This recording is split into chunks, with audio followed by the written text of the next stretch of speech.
मालेगांव बम विस्फोट के जितने हिंदू आरोपी थे सभी बाइज्जत बरी हो गए। ऐसे में हिंदू जन जागृति समिति के राष्ट्रीय प्रवक्ता रमेश शिंदे चाहते हैं कि उनकी आवाज़ जन जन तक पहुँचे।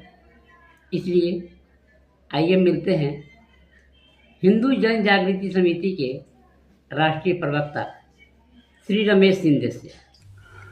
आज मालेगांव बम विस्फोट के प्रकरण में एनआईए न्यायालय ने सारे हिंदू आरोपियों को निर्दोष मुक्त करके ये सिद्ध कर दिया कि किस प्रकार से हिंदू दहशतवाद, हिंदू आतंकवाद का षड्यंत्र हमारे देश में चल रहा था। एक तरफ हम देख रहे हैं कि हिंदुओं को दोषी ठहराने का प्रयास चल रहा था, वहीं पर जिहादी आतंकवाद को एक तरीके से सहारा देने का, एक तरीके से उन लोगों को जो आतंकवादी है उनको मुक्त करने का प्रयास चल रहा था।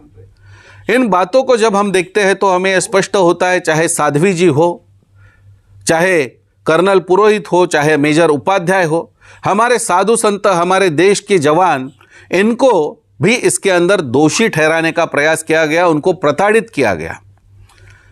हमें भूलना नहीं चाहिए कि उस कालावधि के बारे में तत्कालीन गृह मंत्री सुशील कुमार शिंदे इन्होंने कहा कि मुझे ये शब्द उपयोग नहीं करना चाहिए था, लेकिन मुझे बताया गया था। तो किसने बताया था इस शब्द उपयोग करने के लिए?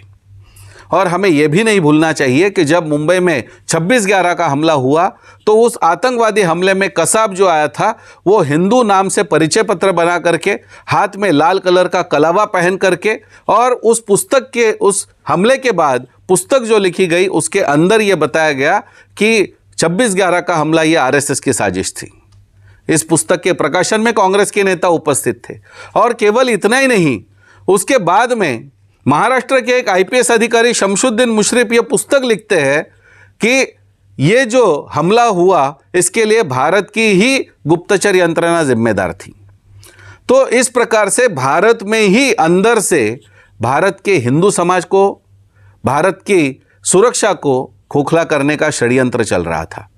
आज इस एनआईए के न्यायालय के निकाल के बाद, निर्णय के बाद यह स्पष्ट हुआ है कि हिंदू आतंकवाद नहीं है, और इसमें जिन्होंने भी ये षड्यंत्र रचने का प्रयास किया उनकी जांच होनी चाहिए, यह हमारी मांग है। यदि यह समाचार आपको किसी प्रकार उपयोगी लगा हो तो चैनल को लाइक, शेयर और सब्सक्राइब करें।